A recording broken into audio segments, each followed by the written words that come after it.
श्योपुर जिले की विजयपुर विधानसभा सीट पर उपचुनाव होना है, जिसे लेकर कांग्रेस और बीजेपी दोनों ही पार्टी अपने अपने प्रत्याशियों को जिताने के लिए कोई कसर नहीं छोड़ रही और यही वजह है कि दोनों ही पार्टियों के वरिष्ठ लीडर विजयपुर में लगातार डेरा जमाए हुए हैं। इसी को लेकर आज नेता प्रतिपक्ष उमंग सिंघार ग्वालियर पहुंचे और उसके बाद यहां से विजयपुर के लिए रवाना हो गए।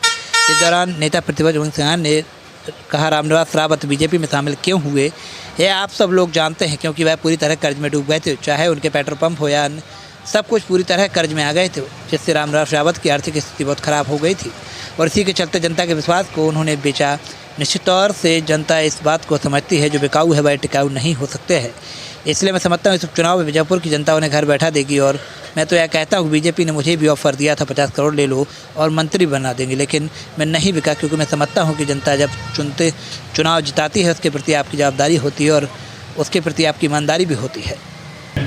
मध्य प्रदेश विधानसभा में नेता प्रतिपक्ष माननीय श्री उमंग सिंघार जी उपस्थित हैं। सचिव आदरणीय प्रवीण पाठक जी, मध्य प्रदेश कांग्रेस कमेटी की सचिव आदरणीय रश्मि पवार शर्मा जी, विभिन्न मुद्दों को लेकर जिसमें स्थानीय मुद्दे होंगे, मध्य प्रदेश से संदर्भित मुद्दे होंगे, विजयपुर चुनाव उपचुनाव को लेकर मुद्दे होंगे, विषय होंगे, उसके संदर्भ में माननीय नेता प्रतिपक्ष उमंग सिंघार जी आपसे कुछ चर्चा करेंगे।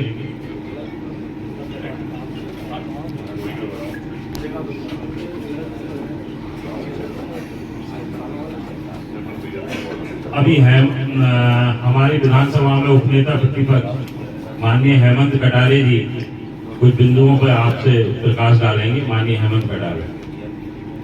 मेरा नमस्कार, प्रणाम।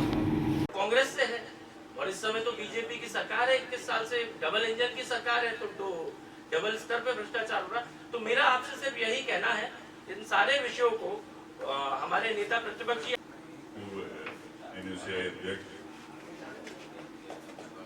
कांग्रेस के अध्यक्ष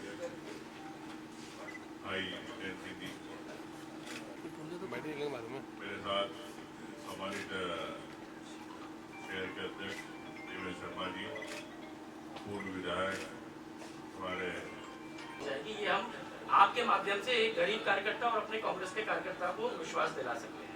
अब मैं आग्रह करूंगा सीधे माननीय नेता प्रतिपक्ष शिकायत की गई, जिसको विस्तार से माननीय नेता प्रतिपक्ष जी बताएंगे। लेकिन आप देखिए चुनाव का स्तर कितना नीचे आ गया है कि यदि एक गरीब आदिवासी चुनाव लड़ रहा है तो उसको नक्सलवादी, आतंकवादी, इस प्रकार की शब्दावली का प्रयोग किया जा रहा है, वो भी किसके द्वारा, जो चुने हुए सांसद हैं। हालांकि वो रबर स्टाम्प सांसद है, हम भी जानते हैं किसके रबर स्टाम्प पे, आप भी समझते होंगे। लेकिन प्रतिपक्ष जी के द्वारा कोई पुराना वीडियो शेयर किया जाता है तो अपराध है, जबकि आज जो हम बोल रहे हैं इस बात को आप आज से 10 वर्ष बाद भी शेयर कर सकते हैं फेसबुक पे, ऐसी कोई प्रतिबंध या पाबंदी नहीं होती है। हाँ, जब हम उसको ये कहेंगे आज का वीडियो और 6 साल पुराना शेयर करें तो बात अलग है। तो एक तरफ मापदंड ये है कि छवि धूमिल हो रही है प्रत्याशी की तुरंत, क्योंकि वो बीजेपी के प्रत्याशी है। सबसे पहले चूंकि वर्तमान में मध्य प्रदेश में दो चुनाव भी हैं, उपचुनाव हैं, और एक चुनाव तो स्वाभाविक है क्योंकि एक सीट रिक्त हुई, परंतु दूसरा चुनाव अकारण लादा गया। इससे संदर्भित मुद्दे होंगे, विजयपुर चुनाव उपचुनाव को लेकर मुद्दे होंगे, विषय होंगे, उसके संदर्भ में माननीय नेता प्रतिपक्ष उमंग सिंघार जी आपसे कुछ चर्चा करेंगे।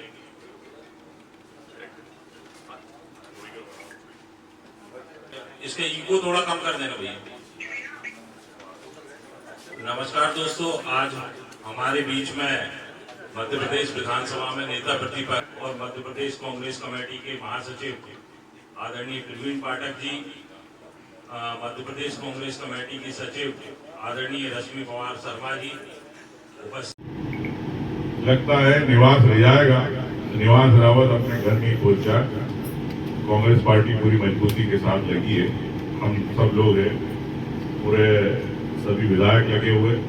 निश्चित तौर से भारतीय जनता पार्टी की जुमलेबाजी और झूठी बातों को लेके इस बार कांग्रेस के पक्ष में वहां पे मतदान होगा, ऐसा मैं आशा है। धन्यवाद। बात आई थी विजयपुर के अंदर शहरी आदिवासियों, जिसे हम एक इंडिजिनियस जनजाति के रूप में भी जानते हैं,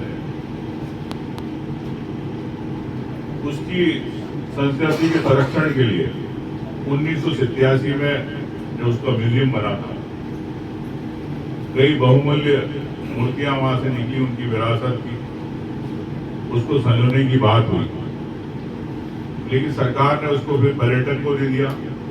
फिर अभी जानकारी मिली कि गुजरात की कंपनी को दे दिया, तो गुजरात की कंपनी ने उस पर ताला लगा दिया।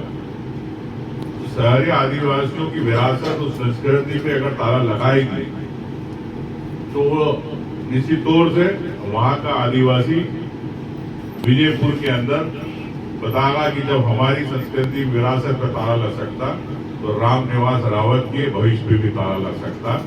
ये मैं चाहूंगा कि वहां के शहरियों के लिए सरकार वादे बहुत करती है, लेकिन आज भी मुझे ध्यान याद है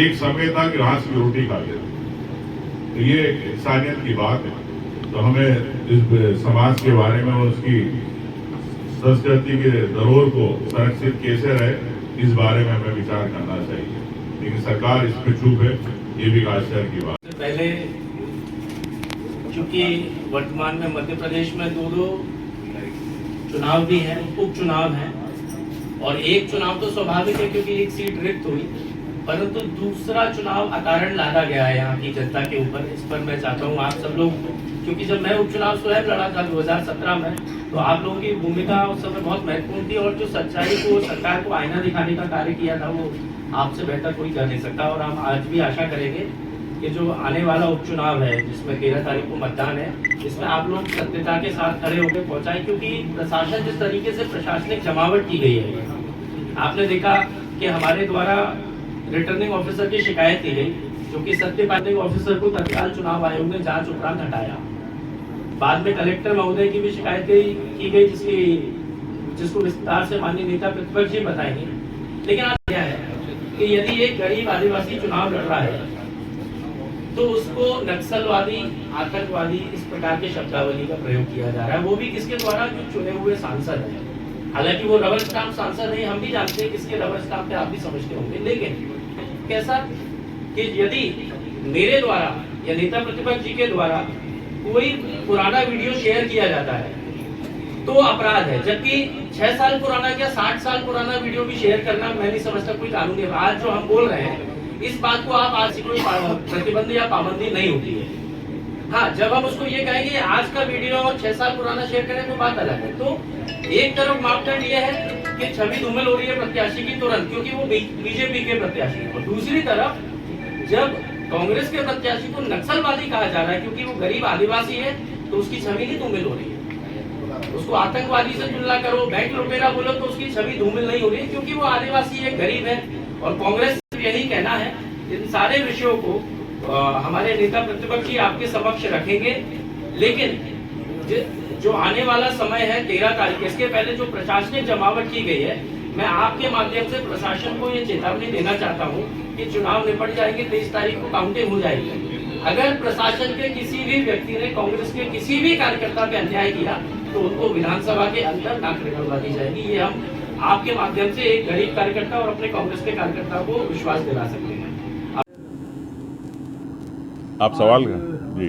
देशवार्ता दी है आपने, तमाम सारे मुद्दे उठाए, विजयपुर चुनाव खास मुद्दा रहा। जी, आपने अभी बोला कि राम निवास रावत को घर वापस जाना पड़ेगा, तो क्या कारण रहेंगे, चूंकि सरकार तो विरोधी की है। देखिए ऐसा है कि रावत जी क्यों गए, आप सब जानते हैं कि जिस प्रकार से वो कर्जे में डूब गए थे, जिनके पंप हैं, बाकी चीज़ें सब उनके कर्जों में आ गई थी, तो आर्थिक स्थिति बड़ी ख़राब हो गई थी रावत जी की, और जनता के विश्वास को उन्होंने बेचा। और निश्चित तौर से जनता इस बात को समझती है कि जो बिकाऊ है वो कभी टिकाऊ नहीं होते।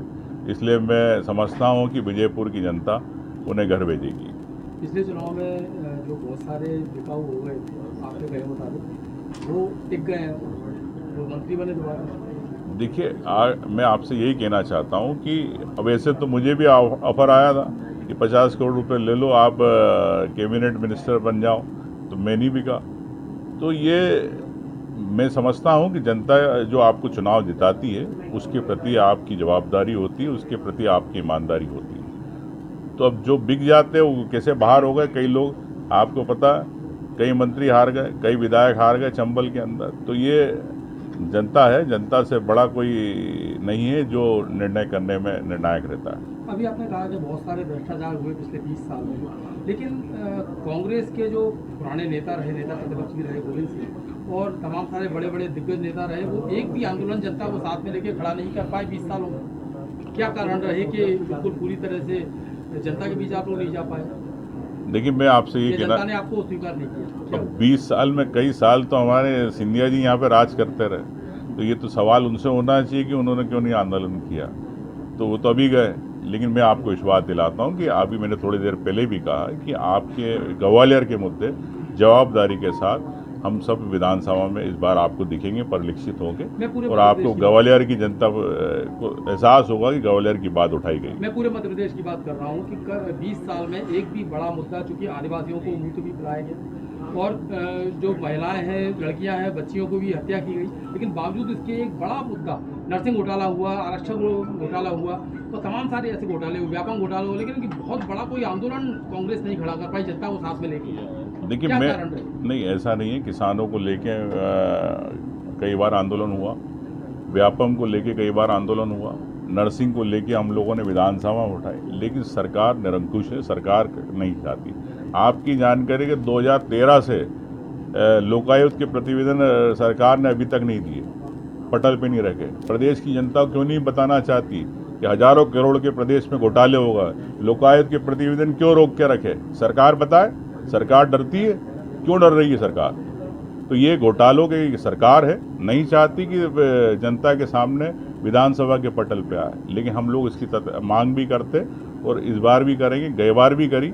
लेकिन आप समझते हो कि लोकतंत्र नाम का रह गया, यहाँ पर सीधे सीधे एक नाजीवाद चल रहा, जो हिटलरशाही चल रही, मनमानी चल रही, जो भ्रष्टाचार को छुपाने की बात करते, ऐसी भारतीय जनता पार्टी सरकार है। आपने भी आरोप लगाया कि 50 करोड़ का ऑफर आपके पास आया था, क्या आपने एफआईआर दर्ज कराई? किसने ऑफर किया था? देखिए, अब आप आज तो मैं खुद कैबिनेट मिनिस्टर हूँ, नेता प्रतिपक्ष हूँ, नहीं, जब आपने एफआईआर क्यों नहीं कराई? मैं आपसे वही कहना चाहता हूँ कि ये सब बातें उस समय की, और मैंने उस समय मीडिया में खुले तौर पे कही थी, और राजनीतिक बातें रहती है मैं समझ, ऑफर सीधा भ्रष्टाचार का मामला है। तो मैंने आपसे कहा ना, मैंने आरोप भी लगाया था, खुलेआम मीडिया में भी कहा था, आपने शायद मीडिया में देखा नहीं। जी ठीक है, भाजपा दावा कर रही है कि वो रिकॉर्ड वोट से जीत रही है, आपकी क्या स्थिति है विजयपुर में, क्या मानना है? देखिए, निश्चित तौर से आज विजयपुर के अंदर मजबूत स्थिति में है, और मैं समझता हूं कि वहां का वोटर कांग्रेस के साथ रहेगा, जैसा पूरा परंपरागत रहा है। तो निश्चित तौर से कांग्रेस वहां पे विजय होगी। आपके पुराने साथी हैं रामनिवास रावत, लेकिन आपने ये कहा कि विजयपुर में चुनाव थोपा गया है, ये क्यों? अब इधर रामनिवास रावत जी से पूछे कि क्यों गए, जब उन्होंने, कांग्रेस पार्टी ने उनको कैबिनेट मिनिस्टर बनाया, सम्मान दिया, विधायक बनाया, हमेशा उनको सम्मान ही रखा। वो चंबल क्षेत्र के एक अच्छे वजनदार नेता थे, तो अब वो अपने व्यक्तिगत स्वार्थ के कारण गए। अगर जनता से पूछते, जनता नहीं बोलती कि आप बीजेपी में चले आओ, तो ये तो रामनिवास रावत जी बताएं। ठीक, रिटर्निंग ऑफिसर की वहां से उसको हटाना पड़ा। किशोर कन्याल उप सचिव जो वन विभाग में थे, वन विभाग से सीधे कलेक्टर बन के श्योपुर आ गया। वन विभाग का उप सचिव कलेक्टर बन के आया, वो वन विभाग का मंत्री चुनाव लड़ रहा। क्या रिश्ता है? वो वही कलेक्टर जो शाजापुर में है, जो गरीबों को बोलते थे कि तेरी क्या औकात, ऐसे कलेक्टर को वहां पर निष्पक्ष चुनाव करने के लिए बिठा दिया गया। हम चुनाव आयोग से मांग करेंगे कि जो गरीबों को के प्रति भावना नहीं रखते, गलत शब्द का उपयोग करते, उनको औकात दिखाने की बात करते, और जो वन विभाग में उप सचिव थे, जो मंत्री जो चुनाव लड़ रहे थे, उन्हीं के विभाग से आए, जिसे में तत्काल कार्रवाई करना चाहिए चुनाव आयोग को, तो चुनाव निष्पक्ष नहीं होगा। अभी हाथी कई मर गए वहां पर, दिवाली के समय बांधवगढ़ के अंदर और वन मंत्री जी चुनाव में वोट मांगने में लगे। पूरा अगला लगा है। मुझे पता है कि वन समितियों के माध्यम से किस प्रकार से नीचे के अधिकारियों को, फॉरेस्ट के अधिकारियों को, फॉरेस्ट गार्ड को दबाव दिया जा रहा है वोटिंग के लिए। इस पे भी एक निष्पक्ष मैं चाहूंगा चुनाव आयोग इस पे भी रोक लगाए ताकि निष्पक्ष रूप से वोटिंग हो सके। ग्वालियर में पहले प्रभारी मंत्री रहा